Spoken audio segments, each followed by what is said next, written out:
Assalamualaikum warahmatullahi wabarakatuh.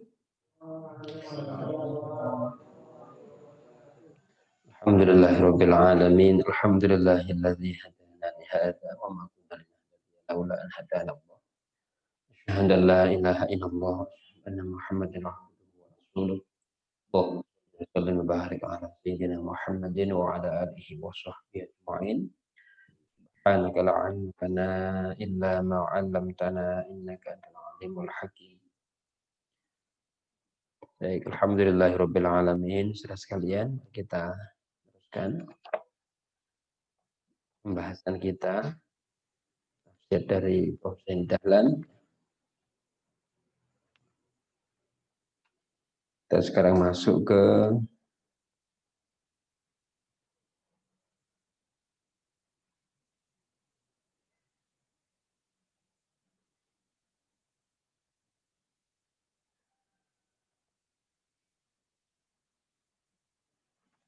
ayat 27 ya. Ayat 27 sampai dengan 30 terakhir. Mari kita awali terlebih dahulu dengan baca suratul Fatihah.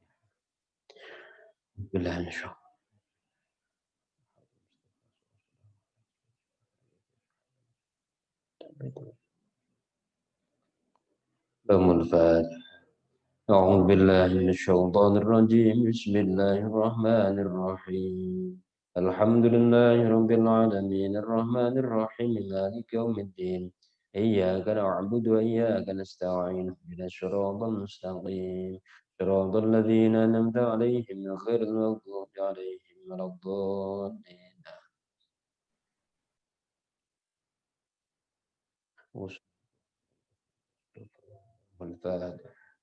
أعوذ بالله من الشيطان الرجيم بسم الله الرحمن الرحيم الحمد لله رب العالمين الرحمن الرحيم مالك يوم الدين إياك نعبد وإياك نستعين اهدنا الصراط المستقيم الذين أنعمت عليهم غير المغضوب عليهم ولا الضالين.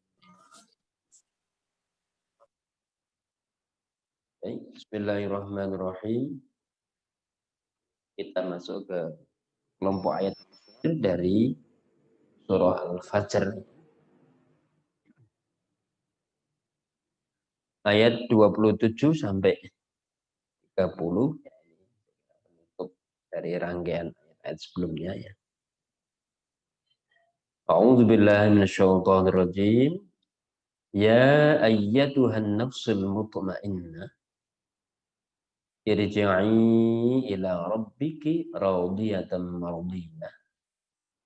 Wadkhuli fi ibadi wadkhuli jannati.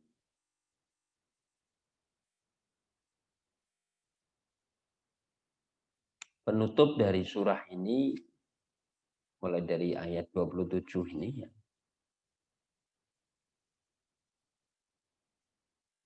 Terjemahannya diperintahkan, hai jiwa yang mutmainnah, tegar dalam kebenaran.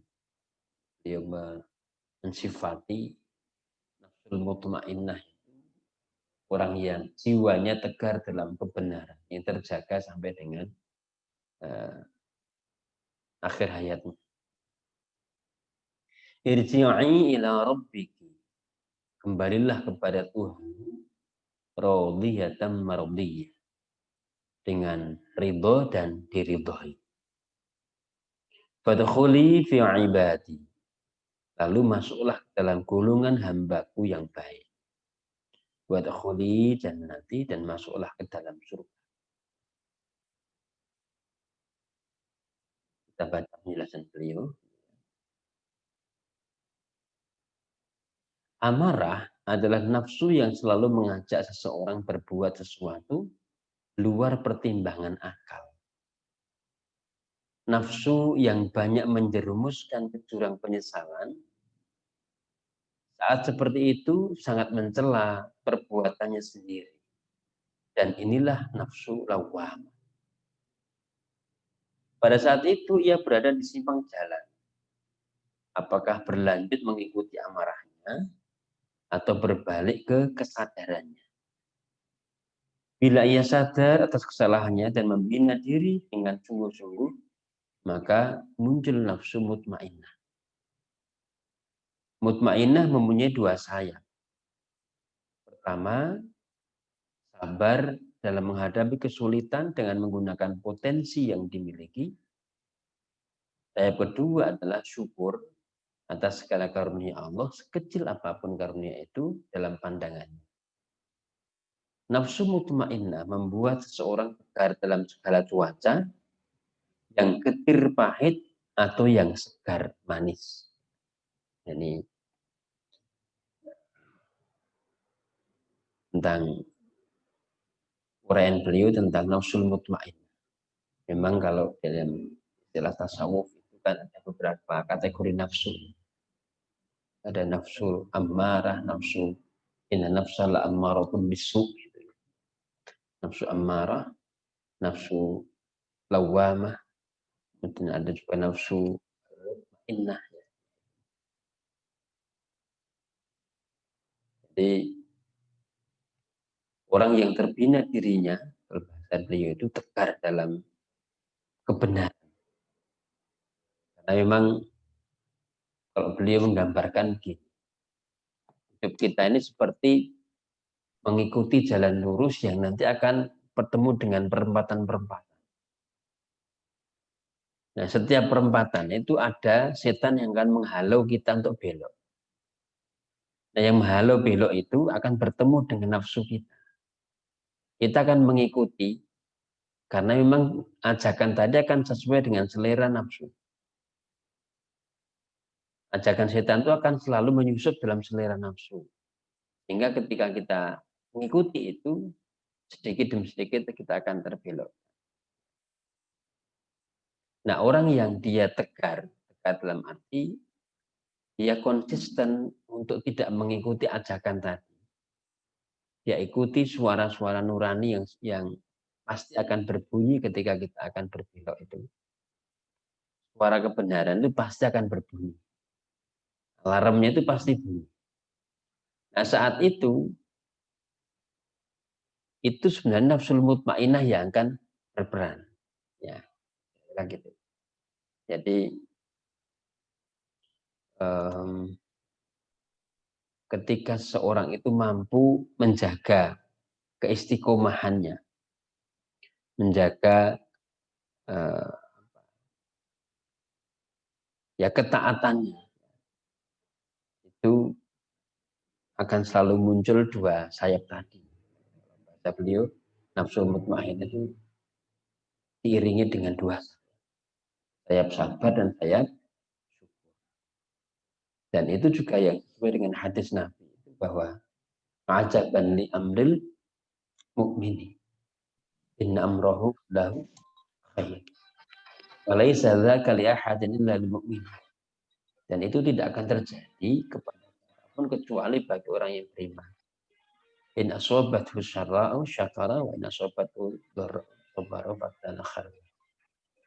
Dia ditimpa satu kesenangan, dia bersyukur, kana khairan lahu. Wa in asobathu dharra'u sabara fa kana khairan lahu. Dia ketika dia ditimpa satu kemudorotan, dia bersabar, kana khairan lahu. Itu pun baik-baik. Itu membuat orang menjadi tegar. Nah, tegar itu yang akan ketegaran dalam kebenaran tadi bahasa beliau itu yang akan membuat kita termasuk yang mutmainnah tadi. Ini juga kita bisa kaitkan dengan ayat sebelumnya yang wala yuthiqu wasaqahu. Ayat sebelumnya itu sudah kita bahas ya. Tidak ada seorang pun yang dapat mengikat sekuat ikatan Allah. Wala yuthiqu wasaqahu ahad. Perjanjian terkuat kita karena kita punya ikatan perjanjian dengan Allah. Maka di akhir perjanjian itu ketika kita sama-sama tepati janji. Kita sebagai hamba menepati perjanjian kita dengan Allah. Kita kan sejak awal sudah berjanji secara primordial sejak dalam alam ruh. Alastu birabbikum qalu. Itu perjanjian primordial sejak awal. Ketika kita menepati perjanjian itu, Maka di akhir nanti kita juga akan ditepati oleh Allah. Maka akan bertemu ketika dua orang sama-sama, ketika dua kelompok melakukan perjanjian, kemudian sama-sama menepati, itu keduanya pasti saling radiyatan mardiyah. Analoginya begitu. Kamu berjanji dengan seseorang, kemudian kamu menepati, dia juga tepati. Bahkan mungkin ketepatan yang diberikan satu pihak itu melebihi ekspektasi kita, melebihi harapan kita. Maka betul-betul kita nanti akan ridho karena apa yang kita harapkan itu melebihi dari apa yang kita dapatkan melebihi dari yang kita harapkan. Dan Allah nanti akan memberikan itu kan. Yang Allah berikan kepada kita itu pasti melebihi ekspektasi kita. Melebihi dari harapan kita. Karena wala udunun sami'at wala ainun ra'at. Jadi melebihi ekspektasi. Nah, kalau yang kita terima itu melebihi dari harapan kita, itu pasti kita nanti akan sangat ridho sekali. Nah, itu pun karena radiyatan mardiyah. Allah juga ridho. Ini analoginya atau kalau kita kaitkan dengan ayat sebelumnya, wala yuthiqu wathaqahu ahad. Ikatan terkuat perjanjian kita dengan Tuhan ketika kita sama-sama menepatinya, dan lebih utama kita menepati. Ketika kita menepati pasti Allah akan menepati karena Allah itu la yukhliful, tidak mungkin mengingkari janji. Yaitu kita akan ketemu dalam radiyatan mardiyah. Itu kira-kira begitu. Ya ayyatuhan nafsul mutmainnah, irji'i ila rabbiki, kembalilah kepada Tuhan. Ini juga mengandung makna bahwa semua makhluk yang dilepaskan di alam semesta ini, manusia yang dilepaskan di alam semesta ini, makhluk yang berupa manusia yang dilepaskan di alam semesta ini, itu kemanapun larinya pasti nanti akan kembali. Kemanapun larinya pasti akan kembali kepada Allah. Nah, ada yang suka atau tidak suka, mau atau tidak mau pasti akan kembali. Nah, yang mutmainnah, yang jiwa-jiwa mutmainnah itu sapaannya itu sangat mesra. Ya ayyatuhan nafsul mutmainnah, irji'i radiyatan mardiyah. Kan sapaannya lembut sekali, sapaan Tuhan kepada jiwa yang tenang. Irji'i ila rabbiki radiyatan mardiyah. Wadkhuli fi ibadi, masuklah dalam kelompok hambaku yang baik. Ini juga menegaskan di ayat-ayat sebelumnya bahwa manusia nanti di akhirat akan bergerombol, berkelompok sesuai dengan kelompoknya, sesuai dengan amaliyahnya. Surah Az-Zumar itu kan wasiqal ladzina kafaru ila jahannama zumar. Secara bergerombol, berkelompok. Wadkhuli fi ibadi. Dan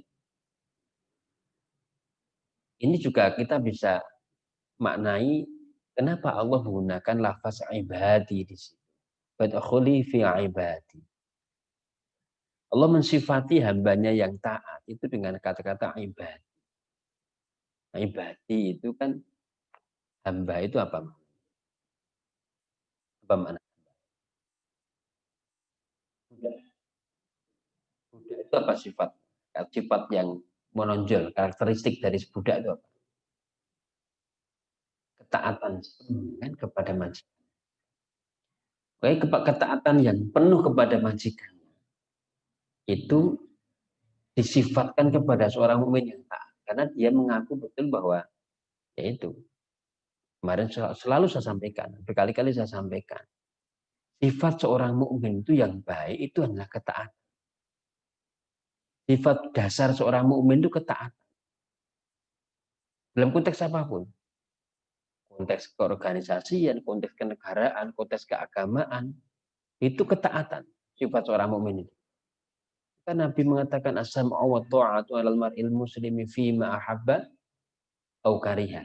Malam yu'mar bi ma'siyatin, sepanjang tidak diperintahkan untuk maksiat. Jadi sifat dasar seorang mukmin itu ketaatan. Ya.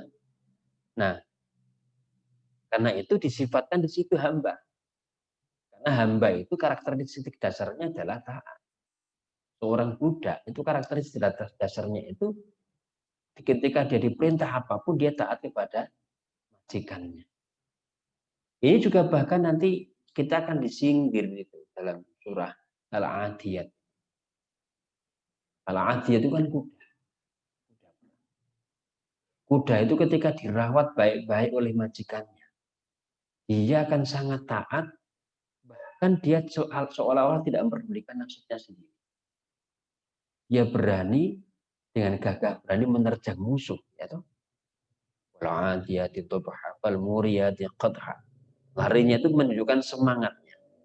Sampai dia hentakan kakinya itu menimbulkan percikan-percikan api. Itu kan pakai semangat. Ya itu begitu juga begitu seorang hamba itu mestinya kan gitu ya. Jadi ayat ini kalau Prof. Yani memahami yang kaitannya dengan al-adiyat sindiran kepada manusia. Al-adiyati kuda saja bahasanya gitu. Ketika dirawat dengan baik oleh majikannya, dia itu akan sangat taat kepada majikan. Akan sangat taat dengan majikan. Bahkan seakan-akan dia tidak memperdulikan keselamatannya sendiri. Taatnya kepada majikan. Jadi gambaran. Dia berani berlari dengan sangat kencang, semangat. Ketika dipacu untuk berperang, bahkan percikan kakinya bisa menimbulkan api. Al-Muriyat yang qadha, al-Mughirati subha, bahkan waktu subuh pun dia sanggup untuk dihentakkan. Ya. Asar nabihi jama'ah, dia juga berani menerjang kerumunan musuh. Bahkan mungkin musuhnya itu pakai tombak, pedang dan seterusnya, tapi dia nggak peduli. Dia berani menerjang kerumunan jamaah. Ini sifat dari fadkhuli fi ibadi. Saya menegaskan sifat ibad. Jadi sifat dasar seorang manusia itu kepada Tuhannya adalah nah, hamba itu karakteristik dasarnya adalah taat. Dan itu inline dengan sabda Rasulullah bahwa sifat dasar kita seorang mukmin taat. Taat malam yu'mar dimaksud. Wahai jiwa yang telah mencapai ma'rifat mutmainnah, jiwa yang berserah penuh kepada Tuhannya, kembalilah kepada Allah Tuhanmu dengan ridho legowo, dan terima Allah dengan ridhonya pula. Bergabunglah dengan hamba-hambaku yang baik, Nabi, Rasul, dan Syuhada, dan masuklah ke dalam surga. Itulah perintah Allah kepada hambanya yang lulus dari ujian hidup, bukan harta yang mengantarkannya, bukan kedudukan tinggi yang mendampinginya, tapi hati yang dihuni iman yang kuat, tegar memikul tugas khilafahnya.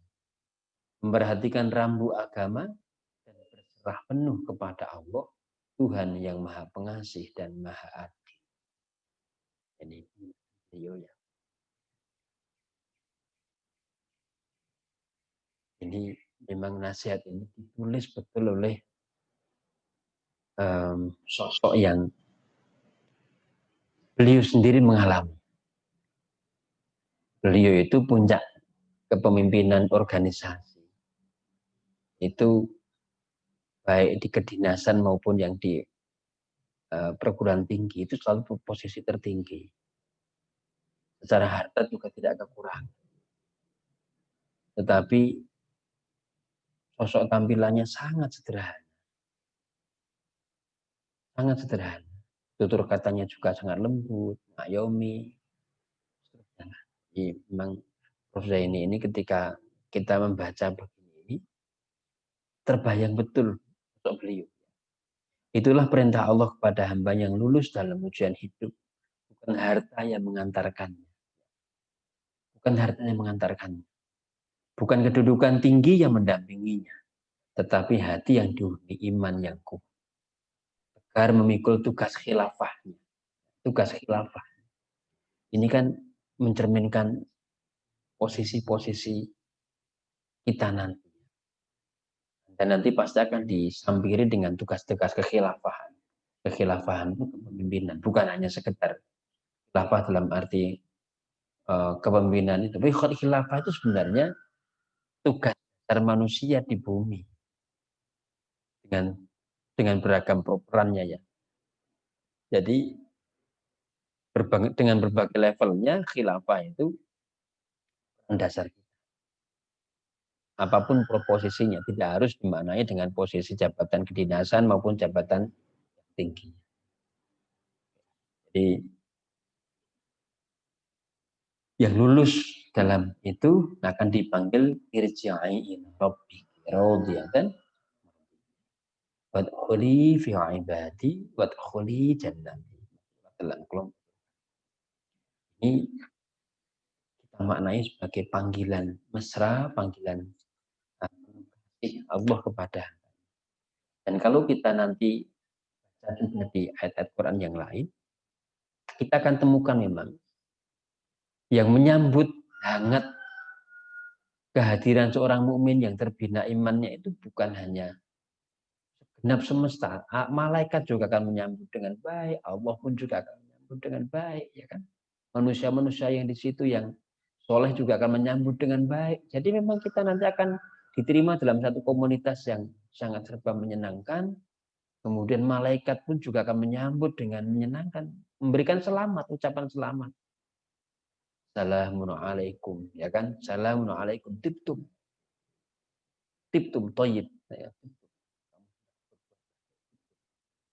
Assalamualaikum. Selamat, selamat kepada kalian semuanya.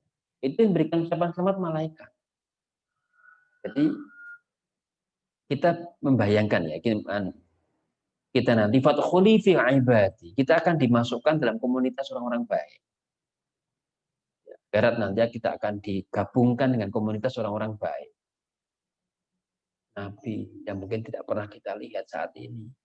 Mungkin kita akan bisa melihat wajahnya yang cerah, yang indah, yang saat ini kita bisa hanya mendapatkan deskripsi. Para sahabat begitu cintanya kepada Nabi, ya. Begitu cintanya pada Nabi, sampai ada orang yang ada kisah dramatis ketika dia ingin melihat tubuhnya Rasulullah, kakinya yang cambuk itu ya, tahu ya, ada kisah itu kan, ya siapa yang pernah dulu saya sakiti, ini minta dikisos, akhirnya Rasulullah membuka bajunya dan akan dicambuk, tapi kemudian dia justru memeluk dia. Itu sosok yang dirindukan, sangat dicintai para sahabat-sahabatnya. Ya saat ini kita hanya bisa mendengarkan ceritanya atau membaca deskripsi. Tapi nanti fadkhuli fi ibadi, ini kan kita akan digabung. Luar biasa. Jadi makanya perentangan makna kita terhadap fadkhuli fi ibadi ini kita lebar. Kita akan terasa betul di situ. Digabungkan dengan para nabi, para syuhada, para soleh. Meskipun ada guyonan ya, kalau Gus Baha itu kan ketika beritakan terlalu tinggi surganya nanti sungkan dengan mbahmu. Jadi kalau di sini saja nanti dengan Nabi sungkan. Tapi rasanya kalau di surga sudah nggak ada sungkan lagi deh. Di surga itu hubungannya sudah sangat cair, enak gitu kan, semuanya serba menyenangkan. Bayangkan kita bersama dengan orang-orang yang sangat hebat, tetapi orang hebat tadi itu begitu tutur katanya menyenangkan semua pihak, tidak ada yang merasa sungkan, tidak ada yang tidak enak, enggak, kalau itu guyon saja yang saya kira kita maknai Gus Bah. Tetapi kalaupun nanti di sana digabungkan dengan orang-orang soleh tadi yang di dunia kita sungkan, di akhirat saya yakin nggak ada istilah sungkan itu. Jadi fadkhuli fi ibadi ini kita rentang maknanya. Rasulullah juga disifati sebagai hamba. Analladzi asra bi 'abdihi. Justru kedudukan tertinggi Rasulullah itu seorang hamba. Kalau Nabi Ibrahim kan Khalilullah, kekasihnya Allah, tetapi Nabi Muhammad justru disifati Abdullah, hambanya Allah. hamba itu orang yang betul-betul taat sepenuhnya kepada majikan, kepada Allah. Nah, ini. Jadi wadkhuli fi ibadi wadkhuli, kita nanti akan digabungkan dengan komunitas-komunitas orang baik ketika di akhirat itu, kemudian disambut juga oleh malaikat, diberikan ucapan selamat oleh malaikat, selamat, salamun alaikum tibtum khuluha khalidin.